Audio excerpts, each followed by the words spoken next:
Seigneur pour ces chants, pour ces cantiques qui nous transportent dans la louange. Merci Seigneur, également pour les musiciens. Alors ce matin, nous allons on va parler du Seigneur, évidemment, on va parler de quoi? On pourrait parler d'autres. On va parler du Seigneur et on va parler d'un aspect particulier de qui est notre Dieu. Vous savez, le Seigneur possède plusieurs noms, on attribue plusieurs noms à Dieu, plusieurs titres. On connaît par exemple El Shaddai. El Shaddai, ça veut dire Dieu puissant. On connaît peut-être Yahweh Nissi, qui signifie l'Éternel, ma bannière. Vous lisez ça par exemple dans Exode 17, verset 15. Ou encore Adonai, qui veut dire Seigneur. Vous voyez, notre Dieu possède plusieurs noms, et ces noms nous révèlent un aspect particulier de sa personne, ce qui nous permet ensuite de mieux comprendre ou de mieux nous rappeler qui est Dieu. C'est un nom qui nous permet tout de suite de réaliser, de nous souvenir de qui est Dieu. Par exemple, El Shaddai, quand on prononce El Shaddai, Dieu puissant, ça nous révèle et ça nous rappelle que Dieu est le Dieu tout-puissant, qui possède un pouvoir qui est au-dessus de toute puissance et de toute autorité. Adonai nous rappelle, Adonai Seigneur, nous révèle et nous rappelle que Dieu est Seigneur, et qu'il est donc celui qui règne et qui est souverain sur absolument toute chose. Et ce matin, on va voir un autre nom que possède le Seigneur, c'est celui de Yahweh Jireh. Yahweh, ça veut dire Dieu, c'est son nom personnel, et Jireh, ça veut dire pourvoira. Yahweh Jireh signifie l'Éternel pourvoira ou l'Éternel pourvoit. Et ce matin, j'aimerais vous dire de vous réjouir. Parfois, vous savez, on est là, on a toutes sortes de problèmes, de besoins, etc. Et puis, on est là dans l'inquiétude, dans les tracas, on a des cheveux blancs, etc. Ou plus de cheveux. Mais ce matin, frères et sœurs, réjouissons-nous parce que nous avons un Dieu qui pourvoit. Amen. On a un Dieu qui pourvoit. Il pourvoit pour notre vie parce qu'il est l'Éternel qui pourvoit. Quel que soit le domaine, quel que soit le besoin, qu'il soit matériel, qu'il soit spirituel, l'Éternel pourvoit. On va lire ensemble le texte dans Genèse 22, versets 1 à 14, qui nous parle justement de ce Dieu qui pourvoit. Ce nom a été attribué à Abraham, par Abraham à Dieu, à une occasion particulière que nous voyons ici dans Genèse, chapitre 22, versets 1er à 14.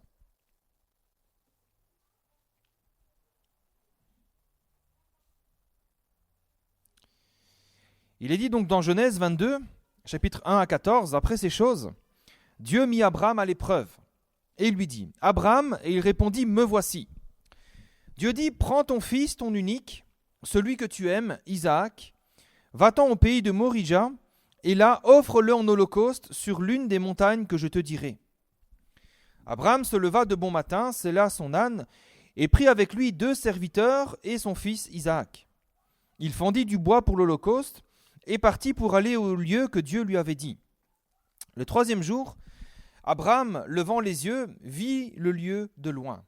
Et Abraham dit à ses serviteurs, « Restez ici avec l'âne, moi et le jeune homme, nous irons jusque-là pour adorer, et nous reviendrons auprès de vous. » Abraham prit le bois pour l'holocauste, le chargea sur son fils Isaac, et porta dans sa main le feu et le couteau.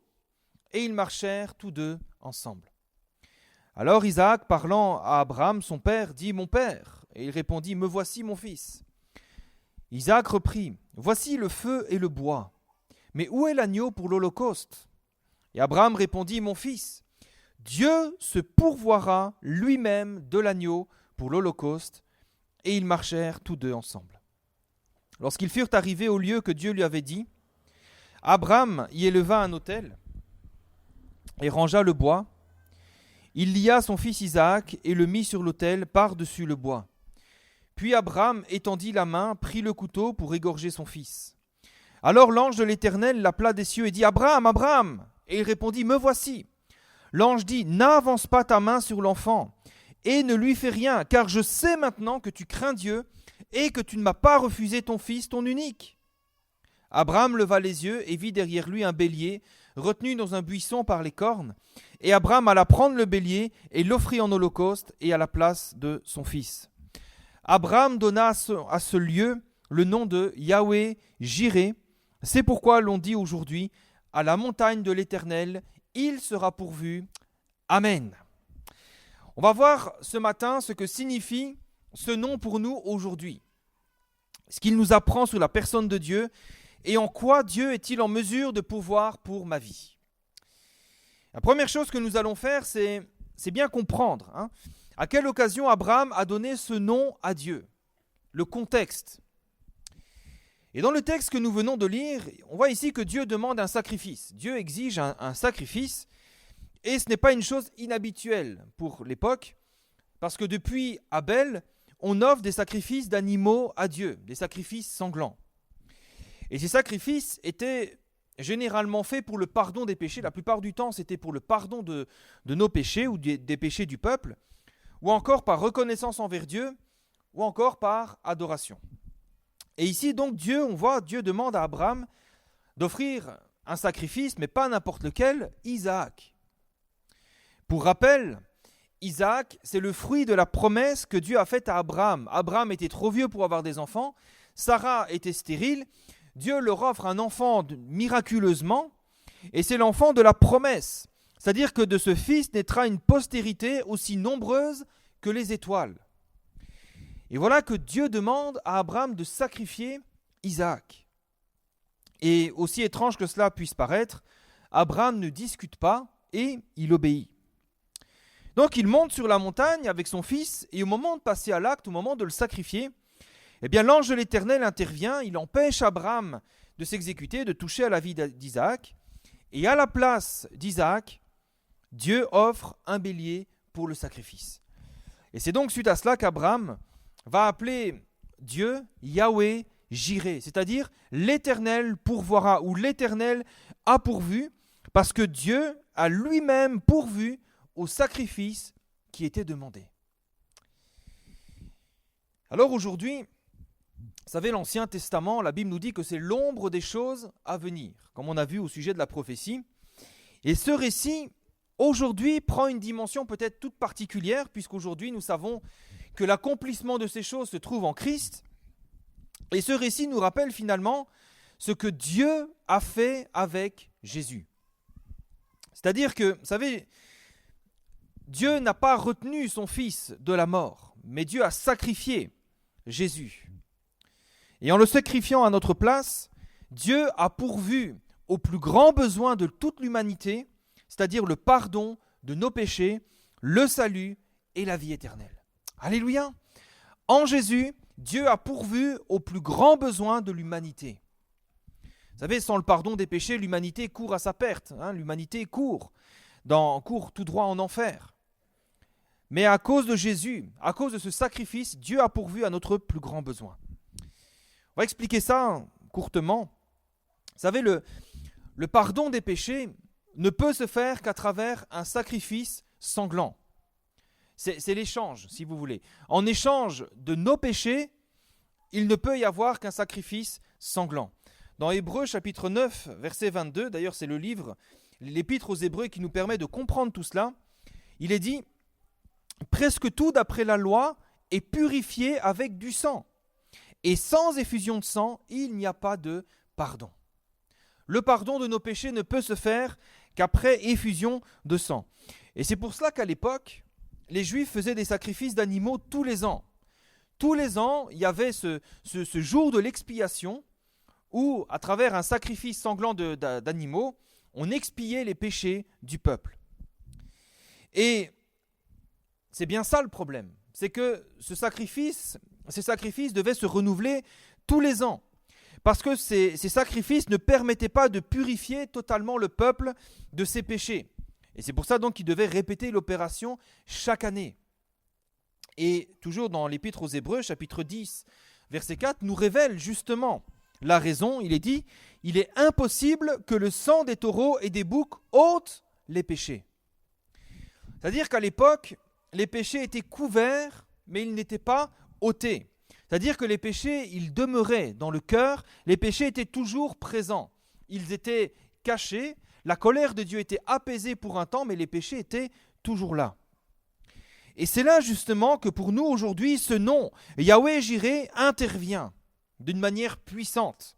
Parce que Dieu est l'Éternel qui a pourvu au sacrifice nécessaire pour le pardon et la purification de nos péchés. Amen. Gloire à Dieu. Aujourd'hui, Dieu a pourvu, nos péchés ne sont pas seulement cachés, ne sont pas seulement couverts, mais ils sont purifiés et nous sommes sanctifiés de tout ce péché. Face à l'impuissance du sang des taureaux et des boucs, des animaux, Dieu a pourvu lui-même au sacrifice. Voyant quelque part l'incapacité du sang des animaux de nous purifier, eh bien Dieu a envoyé son Fils. C'était le seul moyen qu'il y avait pour nous purifier de nos péchés. Et le sang de Jésus est plus puissant que celui des taureaux et des boucs. Hébreux 10, versets 5 à 7 nous dit « C'est pourquoi Christ, entrant dans le monde, dit « Tu n'as voulu ni sacrifice ni offrande, mais tu m'as formé un corps. Tu n'as agréé ni holocauste ni sacrifice pour le péché. Alors j'ai dit, voici, je viens pour faire, ô Dieu, ta volonté. » Christ est venu, et il n'est pas venu pour mener une glorieuse, une vie brillante. Jésus est venu dans un seul et unique but, servir de sacrifice pour les péchés de l'humanité. C'est pour ça que le sang de Christ, ce que Dieu a pourvu, ce sang qui a coulé à la croix, a le pouvoir de nous pardonner et de nous purifier totalement de tous nos péchés, quels qu'ils soient, passés, présents et futurs. Quand nous plaçons notre foi en Jésus, le sang de Jésus nous pardonne de nos péchés, quels qu'ils soient, passés, présents et futurs. C'est-à-dire que nous sommes purifiés totalement et intégralement. Après, vous me direz, oui, mais il peut nous arriver aussi de chuter, de mentir, de voler, de faire des choses qui ne sont pas à la gloire de Dieu. Il nous arrive parfois de pécher. Eh bien là encore, il est écrit, même si après avoir été purifiés, nous chutons, il est écrit que, 1 Jean chapitre 1 verset 9, que si nous confessons nos péchés, c'est-à-dire que ce n'est pas automatique, mais si nous reconnaissons nos fautes, notre péché, eh bien il est fidèle et juste pour nous les pardonner et pour nous purifier de toute iniquité. Amen. Voilà la puissance du sang de Jésus. Ce sang, son sacrifice, nous permet de nous purifier, de nous pardonner de nos péchés passés, présents et même futurs. Yahweh Jireh, c'est ce nom qui nous rappelle que Dieu est celui qui a pourvu au sacrifice, qui efface à jamais nos péchés, qui fait de nous de nouvelles créatures et qui fait de nous donc des citoyens des cieux qui possèdent la vie éternelle en Jésus. Amen. Quelle bonne nouvelle ce matin. Et vous savez ce qu'il y a encore de plus remarquable et de plus glorieux, c'est que Dieu a pourvu alors que personne ne lui avait réclamé, alors que personne ne cherchait, alors que personne même ne s'inquiétait de l'état, de son état, de ses fautes. Personne ne s'en inquiétait. C'est Dieu qui s'en est inquiété. Et c'est Dieu qui a pourvu. Et c'est Dieu lui-même qui avait constaté cela. C'est un texte que nous trouvons premièrement dans l'Ancien Testament, le psaume 14, versets 2 à 3, et que nous retrouvons dans le Nouveau Testament. Il est dit « L'Éternel du haut des cieux regarde les fils de l'homme, pour voir s'il y a quelqu'un qui soit intelligent, quelqu'un qui cherche Dieu, c'est-à-dire quelqu'un qui sente sa misère, quelqu'un qui sente qu'il y a un problème dans sa vie. » Et le Seigneur fait le constat, peut-être avec tristesse, et il va dire « Tous sont égarés, tous sont pervertis, aucun ne fait le bien, pas même un seul. Il n'y a personne qui cherche le bien, tous sont pervertis. » Et nous constatons que Dieu n'a pas attendu que l'homme lui demande pardon pour lui offrir le salut. Dieu n'a pas attendu qu'on vienne vers lui en disant « Seigneur, pardonne mon péché », pour qu'il dise « Très bien, je vais offrir mon fils pour pardonner tes péchés ». Non. Dieu n'a pas attendu que l'homme se repente pour faire mourir son fils à la croix. Et la Bible nous dit que c'est là justement que nous voyons la trace, la preuve visible de son amour pour chacun de nous. Romains chapitre 5 verset 8 nous dit que Dieu prouve son amour envers nous, en ce que lorsque nous étions encore des pécheurs, Christ est mort pour nous. Parfois, vous savez, on cherche, on se dit, mais si Dieu m'aime, pourquoi je souffre, pourquoi ceci, pourquoi cela ? eh bien la preuve de son amour se trouve en Jésus. Alors que personne ne cherchait Dieu, alors que tous les hommes couraient à leur perdition, que tous les hommes couraient à leur chute, que tous les hommes couraient vers l'enfer, Dieu a choisi de sauver l'homme en offrant son Fils à la croix pour le pardon des péchés. Vous savez, Dieu connaît les besoins de l'homme.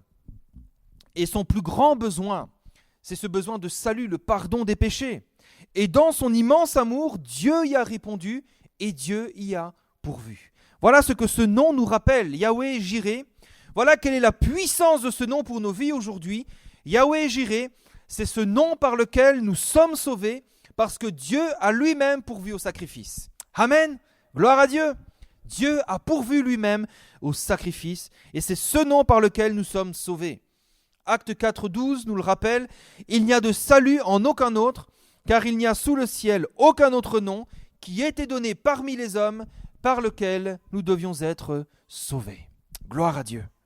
C'est-à-dire qu'il n'y a plus besoin de sacrifice, il n'y a plus besoin d'observer la loi, il n'y a plus besoin de se donner toutes sortes de rites, toutes sortes de rituels, parce que Dieu a pourvu en toutes choses pour le salut de quiconque place sa foi en lui. Dieu a pourvu. Et ce sont également les paroles que Jésus a prononcées sur la croix avant de mourir. Il a dit « Tout est accompli. Tout est accompli. » Que peut encore donc signifier ce nom pour nous aujourd'hui, Yahweh Jireh? Eh bien, ça signifie également que Dieu pourvoira également à tous nos besoins ici-bas, quels qu'ils soient matériels, émotionnels ou spirituels. Oui, Dieu a pourvu pour notre salut, mais Dieu ne nous abandonne pas à notre sort ici-bas. Dieu pourvoit également à chacun de nos besoins ici-bas. Dieu est même en mesure d'y pourvoir avant même qu'on le lui demande. C'est ça qui est merveilleux avec le Seigneur. Dans Matthieu 6,8, il est dit « Votre Père sait de quoi vous avez besoin avant que vous le lui demandiez. » Avant même qu'on s'inquiète de nos besoins, Dieu sait ce dont nous avons besoin. Dieu connaît tous nos besoins et parce qu'il les connaît, eh bien, il veut y pourvoir. Il veut contribuer. Et il le peut, parce qu'il nous aime et parce qu'il est tout-puissant. C'est là aussi qu'on se rappelle El Shaddai, Dieu puissant, ce Dieu qui est tout-puissant, qui peut pourvoir à n'importe lequel de nos besoins. C'est ce que nous rappelle également Philippiens 4, 19.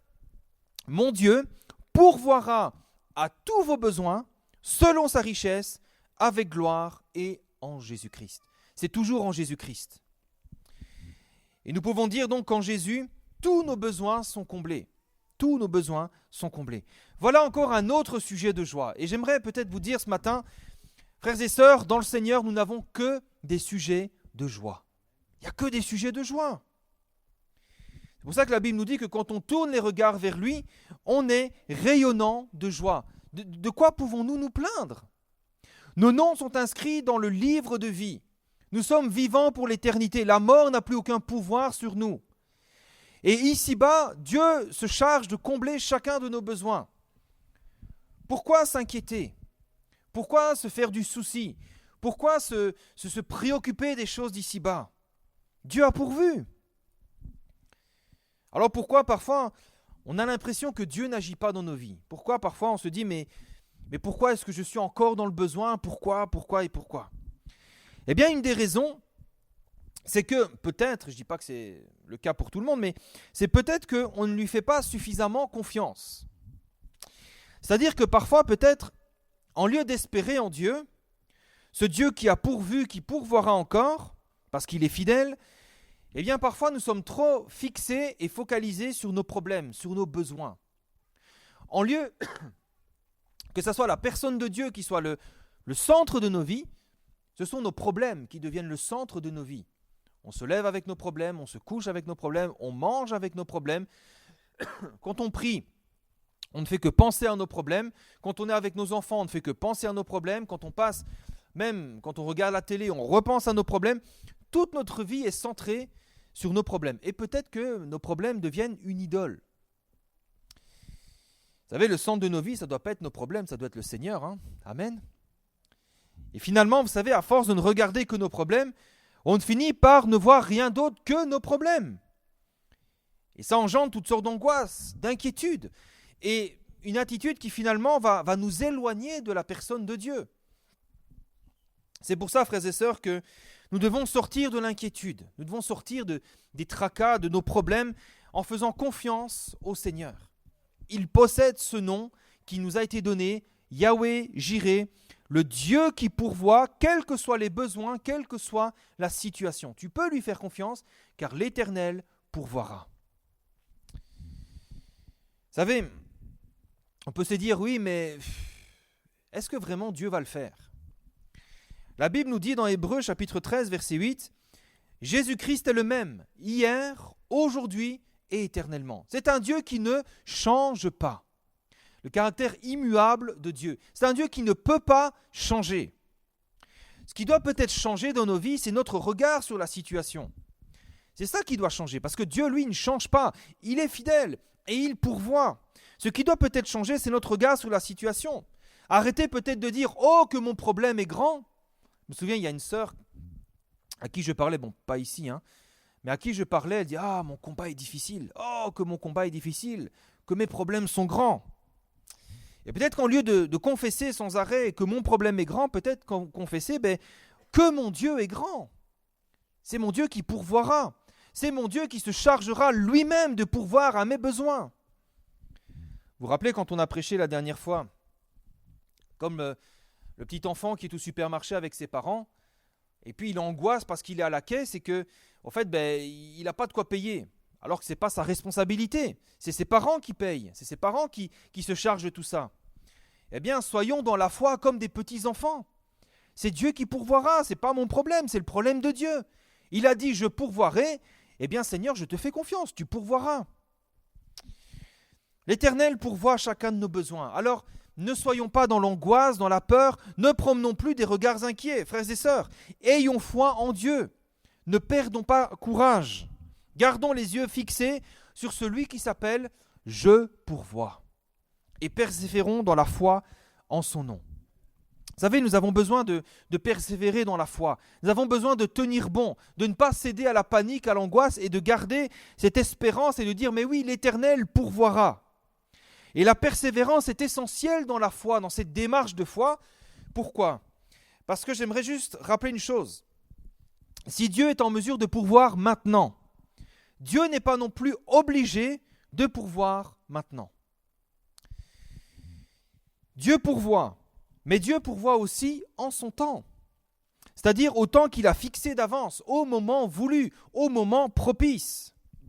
Le psaume 145, verset 15 nous dit « Les yeux de tous espèrent en toi, et tu leur donnes la nourriture en son temps. » C'est important de bien saisir cela. Parfois, vous savez, on est triste, on est déçu, parce que on veut que Dieu soit notre serviteur et pas notre maître. On dit « Seigneur, tu dois répondre à mon besoin maintenant. » Et si Dieu ne le fait pas, on est déçu. Mais non, Dieu reste souverain. Il est El Shaddai, il est Adonai, il est le Seigneur. Dieu pourvoit, mais Dieu pourvoit en son temps. Et parfois, même s'il y a, vous savez, un court délai entre notre prière et son exaucement, c'est parfois aussi pour éprouver notre foi. Pour éprouver si nous faisons suffisamment confiance, si nous plaçons suffisamment notre confiance en Dieu. Mais nous ne devons pas douter, frères et sœurs. Dieu pourvoit. Alors, il pourvoit en son temps, et puis il pourvoit parfois d'une manière à laquelle on n'a pas pensé. Mais Dieu pourvoit toujours. Et c'est vrai que donc, quand on est dans le besoin, que nous devons attendre, garder la foi en Christ, continuer à faire confiance dans le Seigneur, c'est parfois difficile. C'est parfois même un combat personnel. Mais j'aimerais vous dire, combattons toujours le bon combat. Gardons la foi en Dieu. Ne cessons jamais d'espérer dans le Seigneur. Parce que ce combat est un combat qui vaudra toujours la peine d'être combattu jusqu'au bout, parce que c'est un combat à l'issue duquel nous aurons toujours la victoire. Et un combat qui deviendra ensuite pour nous un sujet complet de joie. 2 Corinthiens 2,14 nous dit, c'est une promesse, « Grâce soit rendue à Dieu qui nous fait toujours triompher en Christ. » Amen. En Christ, nous avons toujours la victoire. Nous avons la victoire sur la mort, nous avons la victoire sur nos difficultés, sur nos angoisses, sur nos problèmes, sur nos besoins. Pourquoi ? Parce que Jésus a tout accompli, qui nous a laissé cette promesse, je suis l'Éternel qui pourvoit. Amen. Alléluia. Donc plaçons notre foi dans le nom du Seigneur. Dieu pourvoira.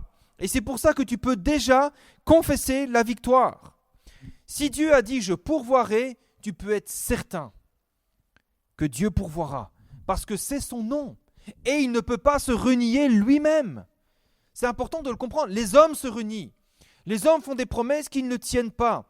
Les hommes ont une parole qui est éphémère. Mais l'Éternel ne peut pas se renier. Il est la parole, il est la vérité. Tout ce qu'il dit est vrai.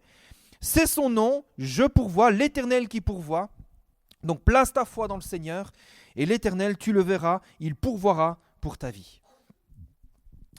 Donc Yahweh Jireh, l'Éternel pourvoira, nous donne donc de l'espérance pour notre vie et de l'assurance.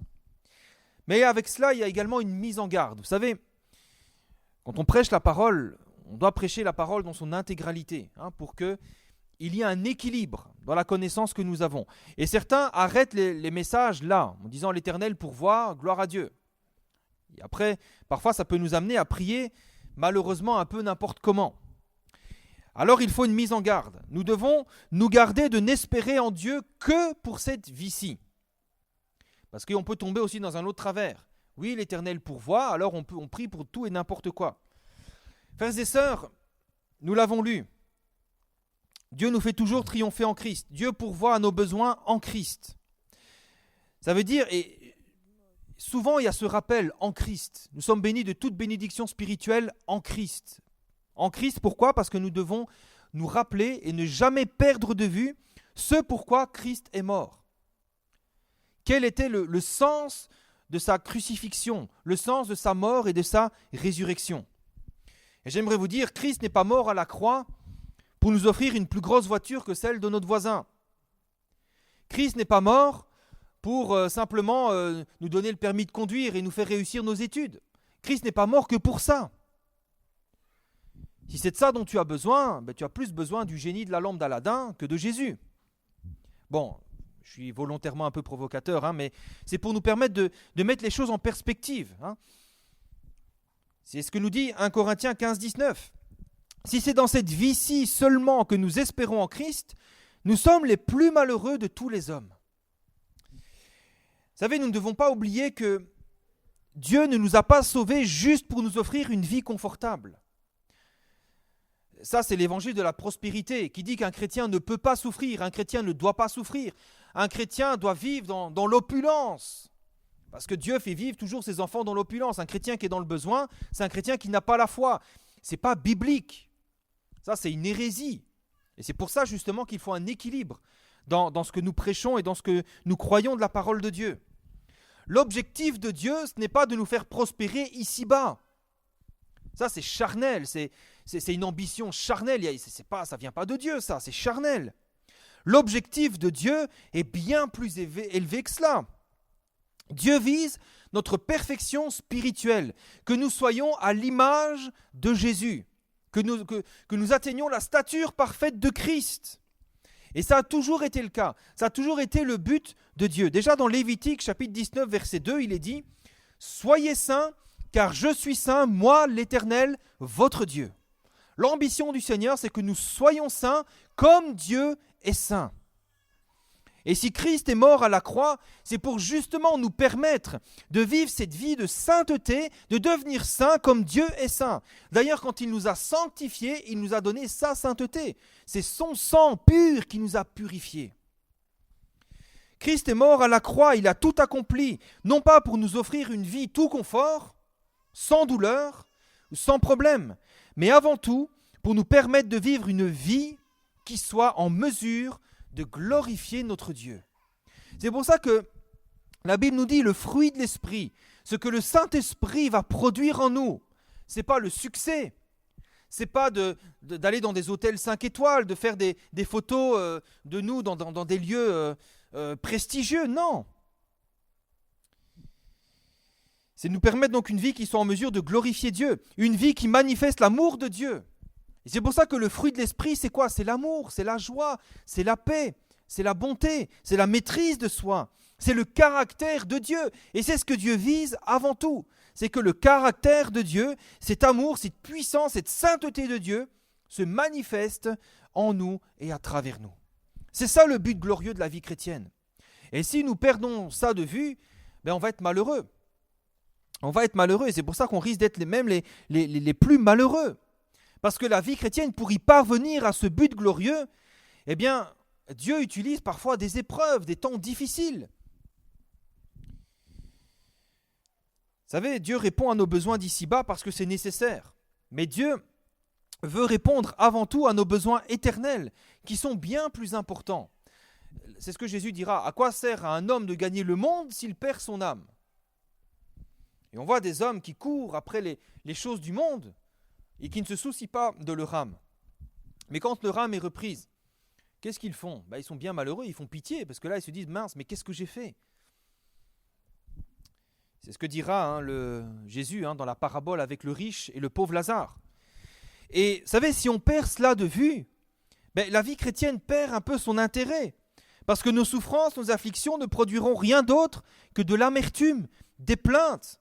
Et en lieu d'être des chrétiens joyeux, on sera des chrétiens malheureux. Des chrétiens qui font la tête. « Oh Seigneur, c'est difficile. Oh Seigneur, ça ne va pas. Oh Seigneur. » Nous devons toujours mettre en perspective notre éternité. Dieu n'a pas fait de nous des êtres temporels. Il a fait de nous des êtres immortels, des êtres éternels. Jésus a dit, celui qui croit en moi, même s'il meurt, il vivra. La mort n'aura plus de prise sur nous parce que nous sommes vivants pour l'éternité. Et nous devons mettre tout en perspective de cette éternité. Et justement, tout ce que nous vivons ici-bas, le but que Dieu poursuit, c'est notre perfection. Une perfection glorieuse et éternelle. C'est ce que l'apôtre Paul nous rappelle dans 2 Corinthiens 4, 17. Il va dire, nos légères afflictions du moment présent, vous voyez, il met ça en perspective, il dit c'est léger ce qu'on vit aujourd'hui, parce qu'elles produisent pour nous, au-delà de toute mesure, au-delà de tout ce que nous sommes même en mesure de comprendre, de concevoir, un poids éternel de gloire. Vous savez, Dieu en réserve bien mieux qu'une grosse voiture, des maisons, des richesses, etc. Il y a bien plus, parce que ça, c'est des choses qui se terminent. Dieu veut nous offrir une richesse et une gloire qui est éternelle, qui ne connaît pas de fin. Et dit donc, nos légères afflictions produisent pour nous, au-delà de toute mesure, un poids éternel de gloire, parce que nous regardons non point aux choses visibles, mais à celles qui sont invisibles. Parce que les choses visibles sont passagères, elles sont éphémères, mais les invisibles sont éternels. Amen. Frères et sœurs, ne nous trompons pas d'objectif. Dieu pourvoit pour tous nos besoins ici-bas parce qu'il les connaît. Et ce que Dieu veut, ce n'est pas qu'on s'inquiète pour ces choses. Ce que Dieu veut, c'est que nos cœurs se détachent justement de ces choses-là, de ces soucis-là, pour lesquels de toute façon il pourvoit déjà, pour que nous puissions nous attacher aux choses qui sont éternelles, ces choses qui sont essentielles. Parce que c'est avant tout pour cela que Christ est mort pour nous à la croix. Et c'est pour ça que Jésus va dire, ne vous inquiétez pas, ne dites pas que mangerons-nous, que boirons-nous, de quoi serons-nous vêtus. Toutes ces choses, ce sont les païens qui les recherchent. Votre Père Céleste sait que vous en avez besoin. Et il s'appelle Yahweh Jireh, l'Éternel, qui pourvoit. Et il pourvoit ces choses-là. C'est pour ça que Jésus va dire, mais cherchez premièrement le royaume et la justice de Dieu. Recherchez premièrement les choses de Dieu, les choses éternelles, et toutes ces choses vous seront données par-dessus.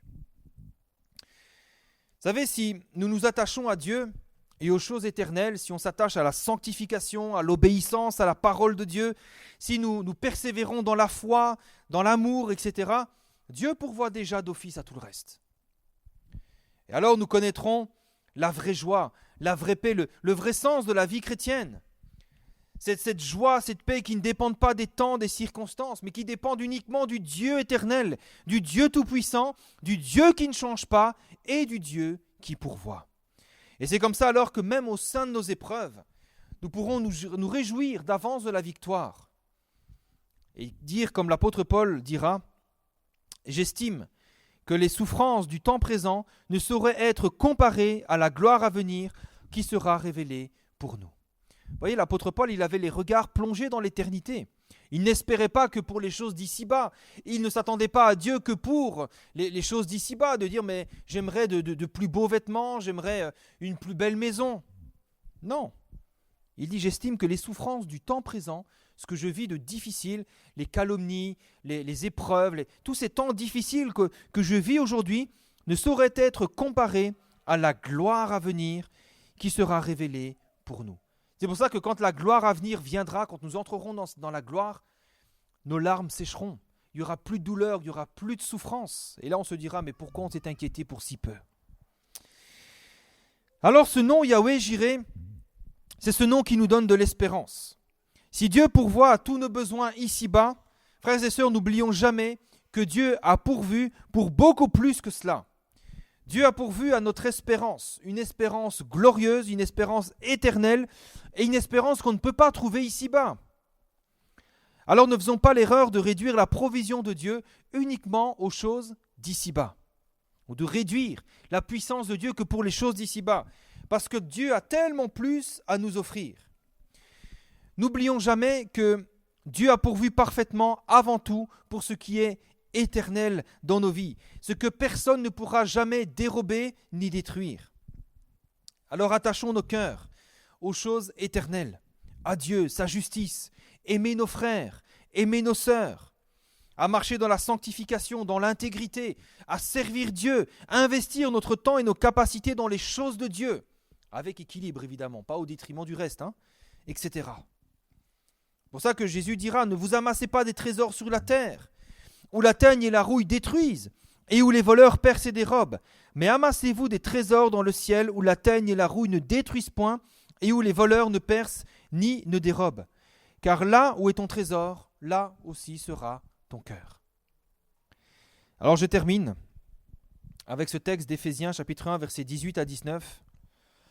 Que Dieu illumine les yeux de votre cœur, pour que vous sachiez quelle est l'espérance qui s'attache à son appel. Quelle est la richesse de la gloire de son héritage qu'il réserve aux saints?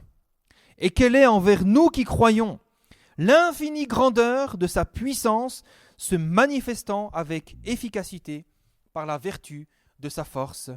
Amen. Amen.